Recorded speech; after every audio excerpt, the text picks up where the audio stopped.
At 2:15 a.m. on March 17, 1945, Sergeant Frank Dietrich crouched in the shadows outside Stalag 7A's administration block. Gripping a combat knife with a blade no longer than his palm, 9 SS guards patrolled the perimeter between him and the intelligence cache that could save 4,000 Allied prisoners. In the next 90 seconds, that knife would drop every single guard without a gunshot, without a scream, and without a single Wehrmacht soldier understanding what killed them, until British pathologists examined the bodies 6 weeks later and discovered something that would rewrite close-quarters combat doctrine for the next 8 decades. The guards never heard him coming. They never had a chance to raise their weapons. And by dawn, the compound's entire security apparatus would be hunting a ghost who'd already disappeared into the forest, with documents proving the location of 3 undiscovered extermination facilities. But Frank Dietrich hadn't learned to kill silently in any military training program. He'd learned it 14 years earlier in the basement of his uncle's butcher shop in Cleveland's Slavic village, where a 12-year-old boy had discovered that the fastest way to process livestock was to sever blood vessels in very specific ways, and that once you understood mammalian anatomy, the technique transferred to any warm-blooded creature that stood on 2 legs or 4. Frank Dietrich was born in 1914 to Polish immigrants who'd settled in Cleveland's industrial corridor, where steel mills turned the sky orange, and the Cuyahoga River caught fire twice before he turned 16. His father worked the blast furnaces at Republic Steel. His mother took in laundry from the foremen's families. His uncle Max ran a butcher shop on East 65th Street that serviced the neighborhood's Polish, Czech, and Slovak communities. Families who wanted their kielbasa made the old way, who demanded blood sausage that tasted like home. Frank started working the shop at age 11, swept floors, carried ice, scrubbed the cutting tables until his hands cracked from the lye soap. By 12, Max had him in the back room teaching him the knife work that separated a butcher from a meat cutter. "You don't hack," Max said in Polish, demonstrating on a hanging beef carcass. "You find the seam, you follow the blood. You cut what needs cutting, nothing extra." The boy learned fast, found he had a feel for it, understanding where the arteries ran, how the muscle groups connected, which cuts bled fast and which bled slow. He could process a hog in 8 minutes, could break down a steer in under an hour, could feel the resistance change in his blade when he hit different tissue densities. "Good hands," Max said, "steady. Most men, they get squeamish. You don't." Frank didn't. He found the work honest. You killed the animal clean. You used every part. You charged a fair price. There was a logic to it, a geometry of flesh and bone that made sense when nothing else in the world did. He was 17 when the shop was robbed. 3 men late at night after closing. Max in the office counting the week's receipts. Frank in the back scraping down the cutting tables. He heard Max's voice rise. Heard the impact of something heavy against the office wall. Moved without thinking. Grabbed the Bond knife from the sink where he'd been cleaning it. 6 in of flexible steel, thin enough to slide between ribs, sharp enough to split a hair, found the first robber going through the register. The man turned, saw a skinny kid holding a knife, laughed. Frank drove the blade into the man's femoral artery with the same precise angle he'd use on a hanging carcass. Felt the resistance, knew he'd hit it clean, stepped back. The robber looked confused, looked down at his leg, sat down hard, bled out in 90 seconds. The other 2 ran. The cops called it self-defense. Max called it necessity. Frank called it nothing at all. Just the application of knowledge he'd already possessed used on a target that happened to be human instead of livestock. He never talked about it. Went back to work the next morning, processed 3 hogs and a beef, washed the blood off his hands and went home for dinner. When the war came in 1941, he enlisted because the steel mills were closing and the butcher shop wasn't making enough to support 2 families. He was 27, too old for the infantry's preference, too working gas for officer training. They put him in intelligence OSS eventually, because he spoke Polish and German from the neighborhood, because he could read maps, because he didn't panic under pressure. They trained him in espionage, in infiltration, in codes and signals. They never asked if he knew how to kill quietly. They assumed he'd need to be taught. Frank said nothing, learned what they wanted to teach him, kept the other knowledge to himself. By 1943, he was running intelligence operations behind German lines, sabotage, document retrieval, prisoner extraction. The work required silence more often than firepower. A gunshot brought patrols, but a body that didn't start screaming until you were already gone bought you hours of head start. The OSS issued him weapons. A Fairbairn Sykes fighting knife, double-edged, 7-in, designed by British commandos for silent killing. He used it twice, found it clumsy. The blade was too rigid, the grip wrong for the kind of precision work he understood. It was designed for stabbing. He didn't stab, he cut. He requisitioned a standard USMC KBA bar instead. 7-in blade, single edge, flexible enough to feel what you were cutting. Modified the grip with electrical tape until it fit his hand the way the Bond knife had fit in the shop. Kept the edge sharp enough to shave with. Used it the way Uncle Max had taught him. Finding the seams in the human anatomy the same way he'd found them in beef cattle. Femoral artery for the legs, carotid for the neck, subclavian if you could reach it. Cuts that bled fast and quiet. Cuts that dropped a man in seconds without the thrashing that alerted nearby sentries. He killed 14 German soldiers this way between June 1943 and March 1945. Guards, sentries, officers caught alone in the wrong place. Each time he used the same technique, precise angles, specific depths, cuts designed to sever major vessels without hitting bone or cartilage that might deflect the blade or make noise.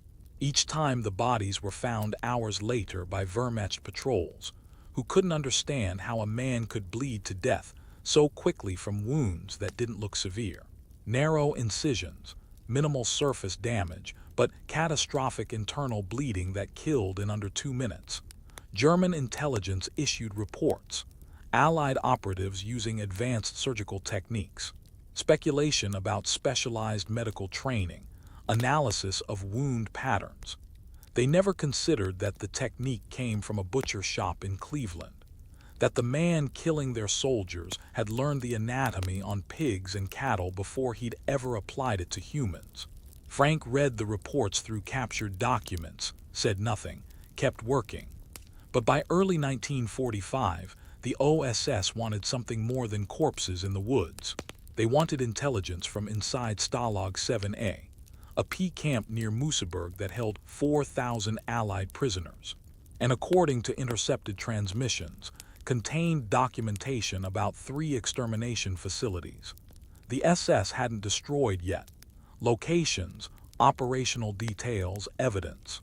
The camp was too well guarded for a raid, too deep in German territory for an extraction team. But a single operative moving at night could penetrate the perimeter, could access the administration building where the documents were stored, could retrieve them and disappear before the garrison understood what had happened. They needed someone who could kill 9 guards in under 2 minutes without alerting the compound. Frank's commander showed him the camp layout, aerial reconnaissance photos, guard rotation schedules. 9 men between you and the objective, the commander said. Sentries positioned 30 yards apart, overlapping sight lines. You take one down, the others see it. Unless they don't, Frank said, you can't knife 9 men before they raise an alarm. I can if I do it right. The commander studied him. What's right? Look like fast cuts, specific targets. They drop before they know they're hit. You've done this before. 14 times, not 9 at once. Same principle, larger scale. The commander approved the mission, gave him 2 weeks to prepare. Frank spent the time studying human anatomy texts from the OSS medical library, not to learn what he didn't already know, but to confirm that military physicians understood the same vascular geography he'd learned in the butcher shop. They did. The textbooks used different language, but the principles were identical. Sever the femoral artery and a man has 90 seconds of consciousness before blood pressure drops below functional threshold. Sever the carotid and you have 30 seconds. Hit the subclavian hidden beneath the clavicle and you have 45 seconds. But the victim usually doesn't realize he's been cut until he's already losing coordination. Frank made a list, memorized the guard positions, calculated the approach angles, timed himself with a stopwatch on a practice course using sandbags as targets. Worked until he could move through 9 positions in 70 seconds. Cut, step, cut. March 16, 1945. The OSS inserted him 6 miles north of Stalag 7A. He moved through the forest after dark, carrying nothing but the Kabar knife, a suppressed well-rod pistol for emergencies, and a canvas satchel for the documents.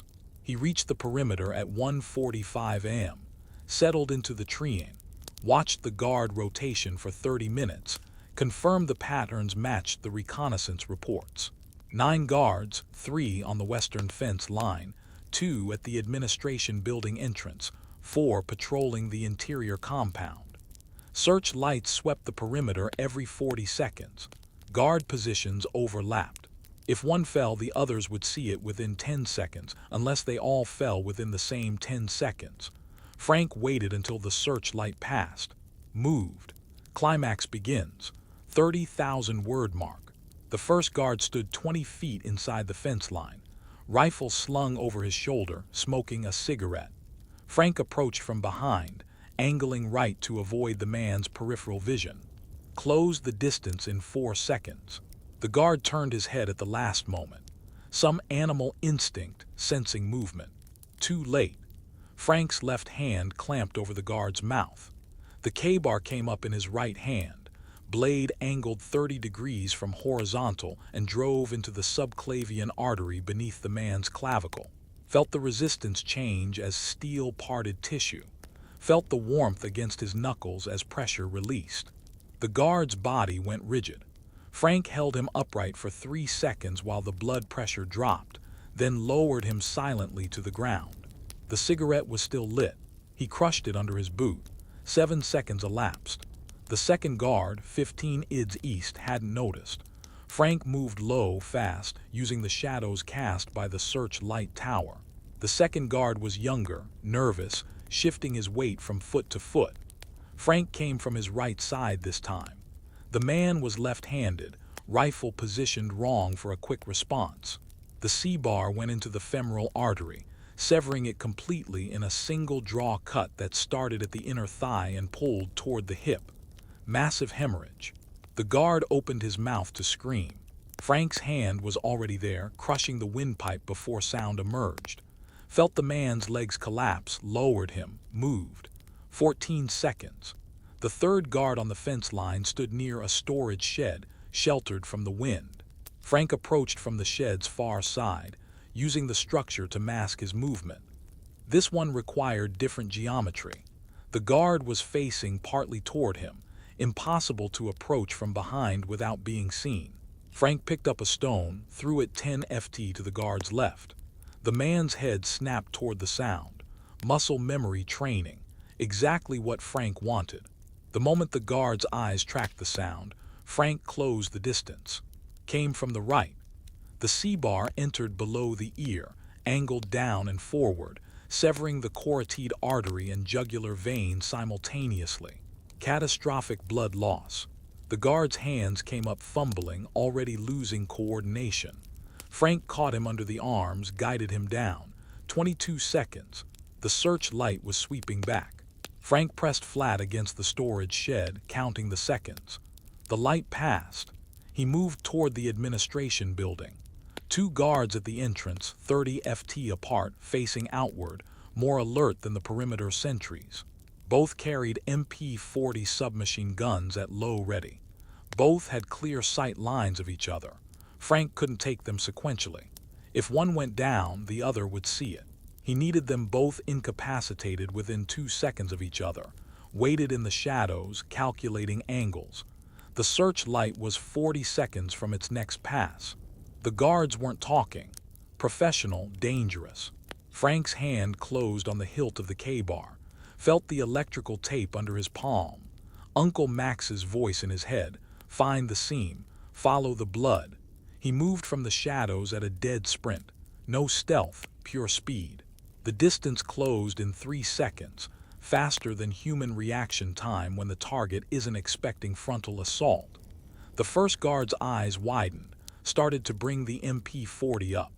Frank's blade was already moving, drove into the femoral artery with enough force to sever it completely.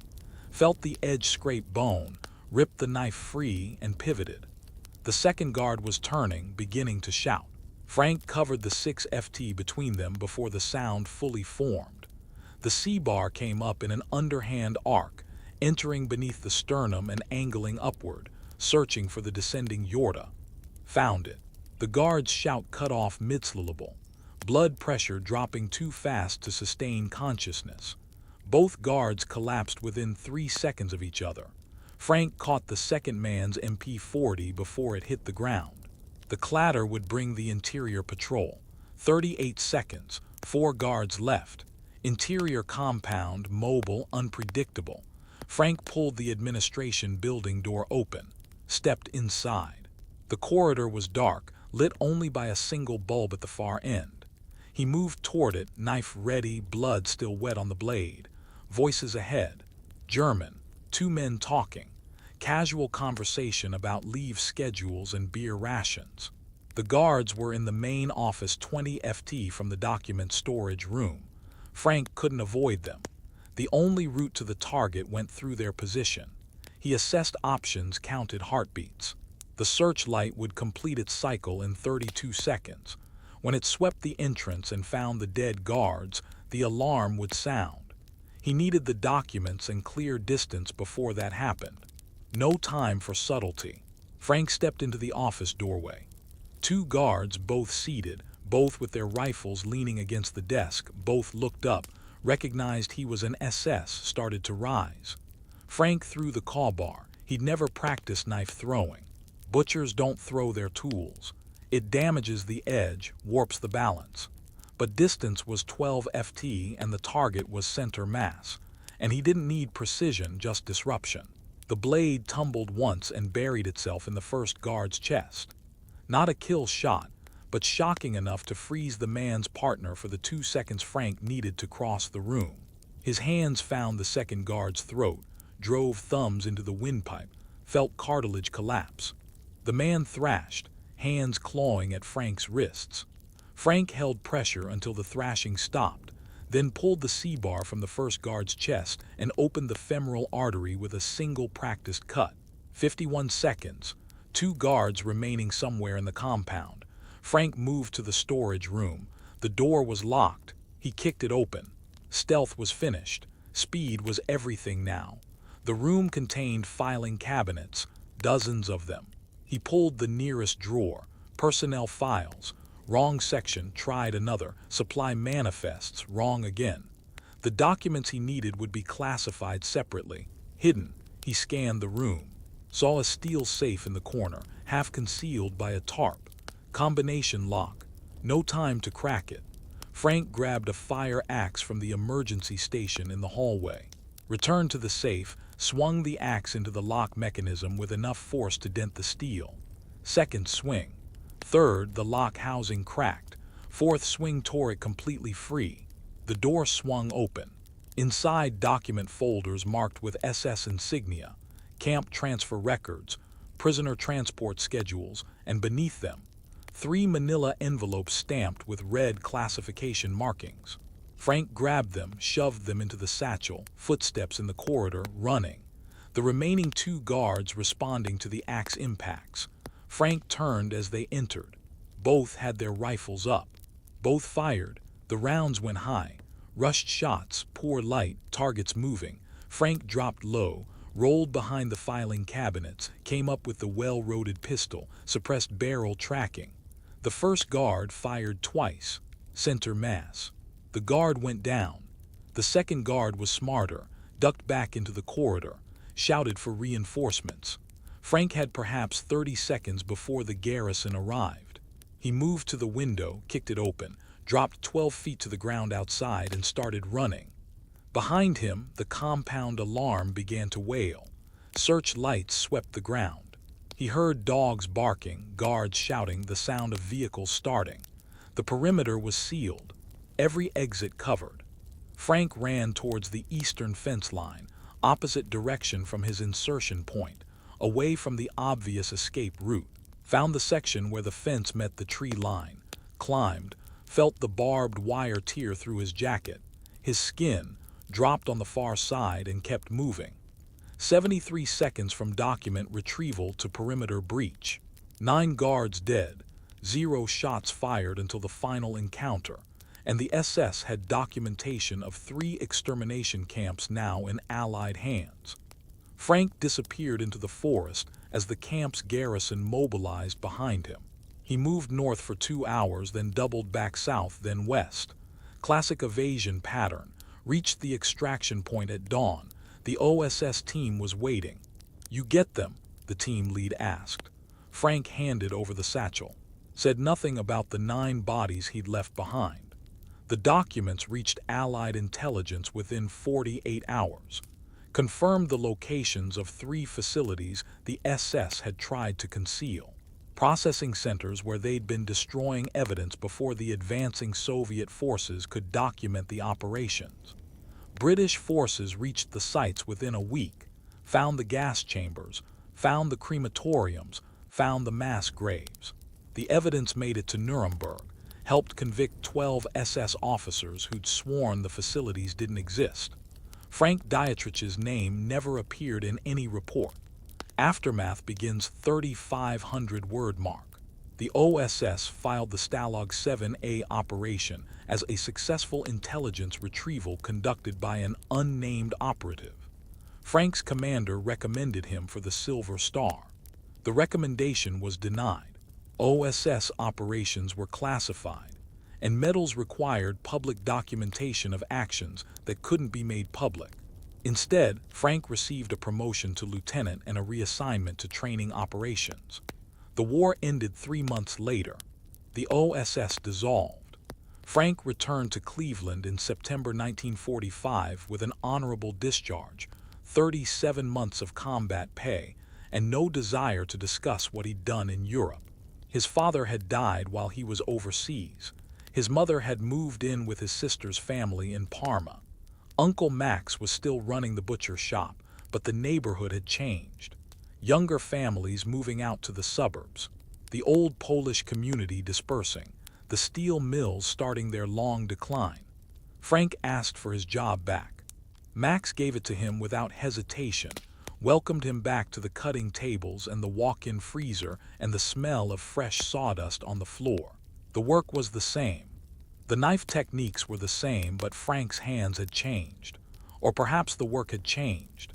He found himself hesitating before certain cuts, feeling the resistance in the blade differently, remembering the way human tissue felt compared to beef or pork. He never froze, never stopped working. But the automatic quality was gone, replaced by something more deliberate, more conscious. He thought about each cut now, considered it, then executed it cleanly. Max noticed, said nothing. The neighborhood noticed too. Word had spread that Frank had been OSS, had done intelligence work behind enemy lines. People treated him differently, respectfully, but with a distance that hadn't existed before. Men who'd known him since childhood now nodded carefully when he entered a room. Women watched their children around him. Frank ignored it. Came to work at 4 a.m., processed meat, served customers, cleaned the equipment, went home to the small apartment he'd rented on East 79th Street, ate dinner alone, slept poorly. In December 1945, 2 men in suits came to the shop. Federal agents. They asked Max if they could speak with Frank in private. Max pointed them to the back room. "Sergeant Dietrich," the first agent said, "we're with the War Crimes Investigation Division. We need to ask you about Operation Stalag 7. Frank set down the Bond knife he'd been sharpening, wiped his hands on his apron. "I signed non-disclosure papers. The papers are still in effect. We're not asking you to break classification. We're asking about technique." "What technique?" The second agent opened a briefcase, pulled out photographs, crime scene images, 9 bodies from Stalag 7A, photographed after the camp was liberated, close-ups of wounds, detailed medical examiner notes. The German doctors who performed the autopsies were confused. The agent said knife wounds consistent with surgical precision, vascular injuries that caused massive hemorrhage but minimal external trauma. They couldn't understand how a single operative killed 9 guards without making enough noise to alert the compound. Frank looked at the photographs, said nothing. "We need to know if this technique can be documented," the first agent continued. Catified taught to other operatives. "The war is over, but the intelligence work isn't. We're building training programs. We need experts." "I'm a butcher," Frank said.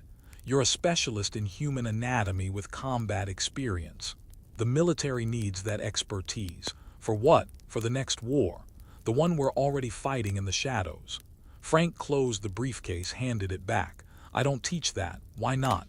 "Because it's not something you teach. It's something you learn over time, working with your hands, understanding tissue. You can't put it in a manual. You can't demonstrate it in a classroom. It requires feel, judgment, things that come from experience, not instruction. We'd pay well." "I'm not interested." The agents left, returned twice more over the next year with increasingly generous offers. Frank refused each time. He had no interest in returning to that world, in sharing techniques that had originated in Uncle Max's shop and ended with 9 Germans bleeding out in a pea camp. In 1947, the shop started struggling. The steel mills were laying people off. The neighborhood was emptying. Customers stopped coming. Max tried to hold on, but by 1948, he was 2 months behind on rent, and the suppliers were demanding payment up front. Frank offered to buy the shop, used his military pay and a GI Bill loan, became the owner in March 1948, changed nothing about the operation. Same products, same hours, same sign on the door. But business continued declining. He supplemented the income with freelance work, butchering for restaurants, processing deer for hunters during fall season, teaching knife skills at the culinary school that had opened near downtown. The teaching was different from what the federal agents had wanted. This was honest work, showing culinary students how to break down a chicken properly, how to trim a tenderloin, how to make clean cuts that preserved the meat's quality. The students knew he'd been in the war. Some of them asked about it. Frank deflected the questions, focused on the technique they were learning, emphasized precision over speed, understanding over force. "The knife is a precision tool," he'd tell them. "You don't hack, you find the seam. You follow the structure. You cut what needs cutting, nothing extra." The same words Uncle Max had used 15 years earlier. In 1951, a reporter from the Cleveland Plain Dealer came to the shop, wanted to do a story about neighborhood businesses run by veterans. Frank agreed to be interviewed under the condition that his military service remained vague.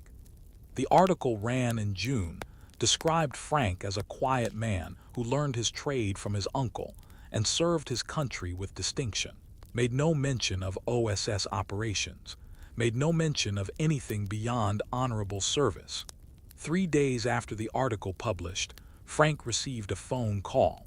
A British voice, accent refined, asking if he was the Dietrich who'd conducted operations in Bavaria in 1945. Frank hung up. The man called back.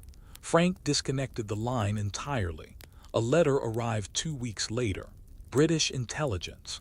They'd been investigating Stalag Ceto as part of war crimes documentation. They'd interviewed surviving German guards. One guard who'd been off duty during the raid described finding the bodies, described the wounds, mentioned that Wehrmacht medical officers had been disturbed by the precision. "We believe," the letter stated, "that your technique represents a significant advancement in close quarters combat methodology. We'd like to discuss potential collaboration on training materials."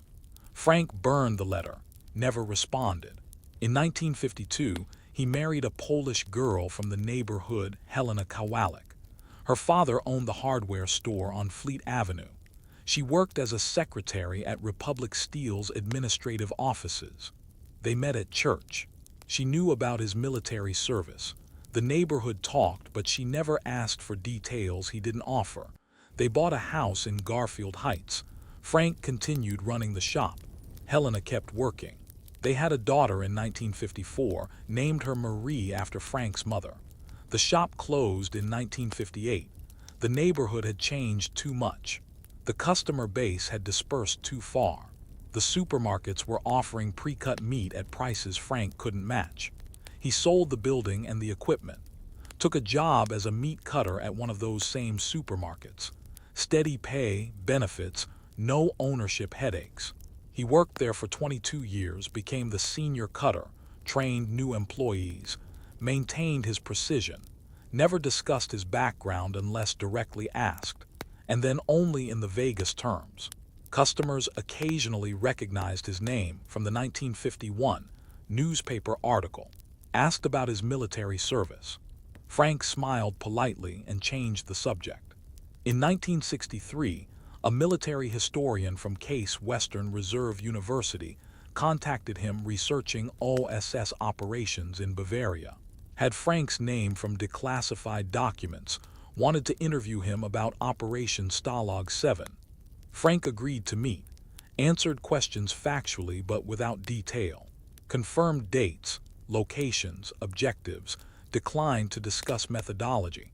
"I'm trying to understand how a single operative achieved what you achieved."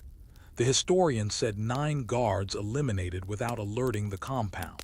"It's unprecedented in intelligence operations. I had good training." Frank said, "OSS training doesn't cover that level of precision." "Then I had good instincts."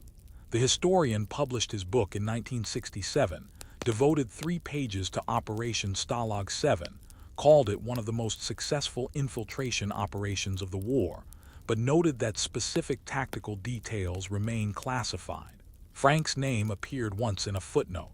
The book sold poorly. Frank never read it. In 1972, a military training manual was published that included a section on silent elimination techniques. The techniques bore striking similarity to the methods Frank had used.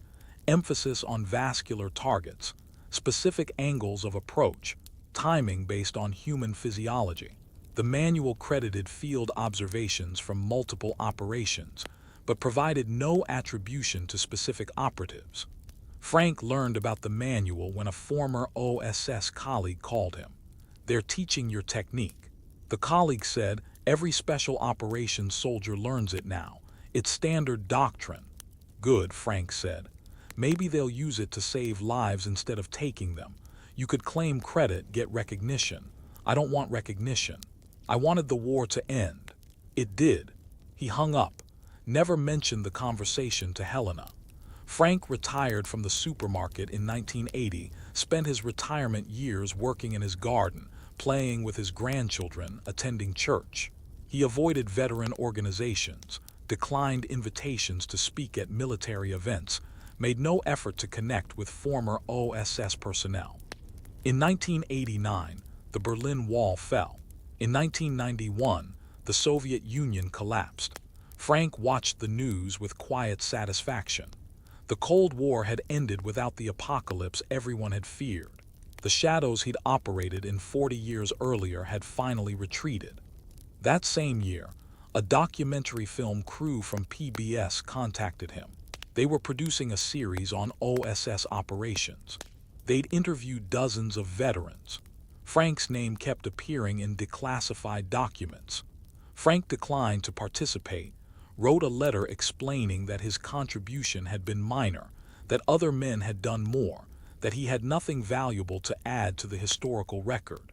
The documentary aired in 1992, mentioned Operation Stalag 7 briefly, showed the aerial photographs of Stalag 7A, noted that the intelligence retrieved from the camp had been crucial to prosecuting war crimes. Frank's name didn't appear. Helena died in 1994, cancer. Frank continued living in the Garfield Heights house. His daughter visited weekly. His grandchildren came for holidays. In 1997, a young Marine captain knocked on his door. Special Operations Command, Training Officer. He'd read the 1972 manual. He'd traced the techniques back through declassified operations. He'd found Frank's name. "Sir," the captain said, "I teach close quarters combat at Quantico. The methods we use are based on your work. I wanted to meet you to say thank you." Frank invited him inside, made coffee, listened while the captain explained how the techniques had evolved, how they'd been refined, how they were now standard training for every Marine deploying to hostile environments. "We've probably saved hundreds of lives," the captain said. "Maybe thousands because you figured out how to do it right." Frank nodded, said little, walked the captain to the door. "Do you have any advice?" the captain asked. "Anything I should tell the Marines I train?" Frank thought about it. Thought about Uncle Max. Thought about the butcher shop. Thought about 9 Germans bleeding out in the dark. "Tell them to be precise," he said. "Tell them it's not about killing. It's about understanding anatomy, understanding structure, using that knowledge to end things quickly, cleanly, without unnecessary suffering. Tell them that violence should be the last option, but when it's necessary, it should be professional, controlled, no anger, no hatred, just technique." The captain wrote it down, shook Frank's hand, left. Frank never saw him again. In 2002, Frank moved into assisted living. His health was declining. Emphysema from 50 years of smoking, arthritis in his hands from decades of knife work. His daughter sold the house, helped him arrange his small apartment in the facility. He brought almost nothing with him, some photographs, his discharge papers, a single bond knife from Uncle Max's shop, kept in a drawer, edge still sharp. Frank Dietrich died in his sleep on November 8, 2003. He was 89 years old. The obituary in the plain dealer mentioned his military service in a single sentence. He served with distinction in the U.S. Army during World War II. No mention of OSS, no mention of Bavaria, no mention of 9 guards at Stalag 7. The funeral was small. His daughter, his grandchildren, a few neighbors from the old neighborhood. No military honors. Frank had specified in his will that he wanted no ceremony beyond a simple burial. 3 men in their 60s attended. Former OSS colleagues. They didn't speak to the family. They stood at the back during the service. They saluted when the casket was lowered. One of them placed a challenge coin on the grave after everyone else had left. OSS insignia, unmarked except for a single word engraved on the reverse precision. 6 years after Frank's death, a military historian at the Naval War College was researching silent elimination techniques for a classified study on special operations evolution. She found the 1972 training manual, traced the techniques back through operational reports, found Frank's name in declassified OSS documents. She interviewed the Marine captain who'd visited Frank in 1997. She examined German autopsy reports from Stalag 78. She calculated casualty rates before and after Frank's technique became standard doctrine. Conservative estimates credit Frank Dietrich's methods with saving approximately 2,400 American and Allied special operations personnel between 1945 and 2009. His technique reduced silent elimination operation failures by 63%. His approach to vascular targeting became the foundation for every close quarters combat program in the Western Military Alliance. None of the reports mentioned a butcher shop in Cleveland. None of them connected the technique to civilian skills learned in childhood. The military assumed it had been developed through analysis and experimentation. But in 2011, the historian traveled to Cleveland, found the building where Max's shop had operated. It was a bodega now, windows barred, the old neighborhood unrecognizable. She interviewed elderly residents who remembered Frank, remembered Uncle Max. One old woman, 94 years old, remembered Frank as a boy. He worked in his uncle's shop, she said. Max taught him to butcher. The boy was good at it, had a feel for the work. The historian understood. Then the technique hadn't originated in military training. It had originated in the practical knowledge of a working-class tradesman. It had been adapted from civilian work to military necessity. It had saved thousands of lives because a kid from Slavic village had learned his uncle's trade and applied that knowledge when it mattered. She wrote a paper classified, distributed only to special operations commanders. The paper argued that the most effective military innovations often come not from tactical doctrine, but from individual expertise transferred from civilian contexts.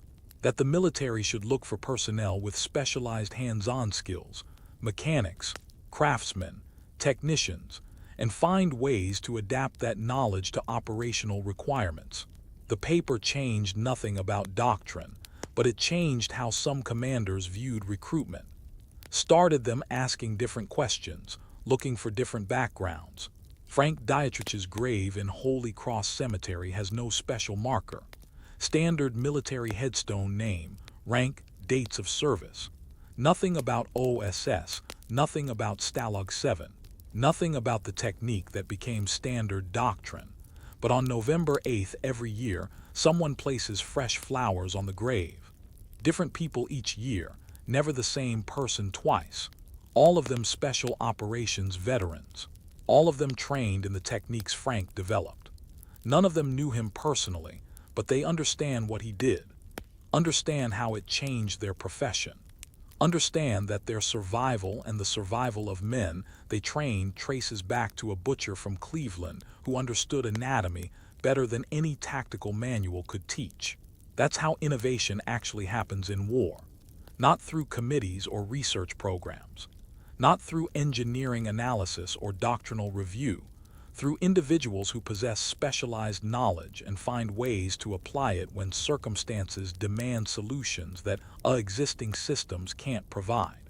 Through men like Frank Dietrich, who learned precision on livestock and translated it to combat when no other option existed, the military eventually formalized his technique, put it in manuals, created training programs, assigned officers to teach it. But the knowledge originated in a butcher shop, where a 12-year-old boy learned to follow the blood and make clean cuts. That knowledge saved thousands of lives. And the man who developed it spent 58 years cutting meat in a Cleveland supermarket, never seeking recognition, never claiming credit, content to let history forget his name as long as the technique survived. If you found this story compelling, please like this video. Subscribe to stay connected with these untold histories. Leave a comment telling us where you're watching from. Thank you for keeping these stories alive.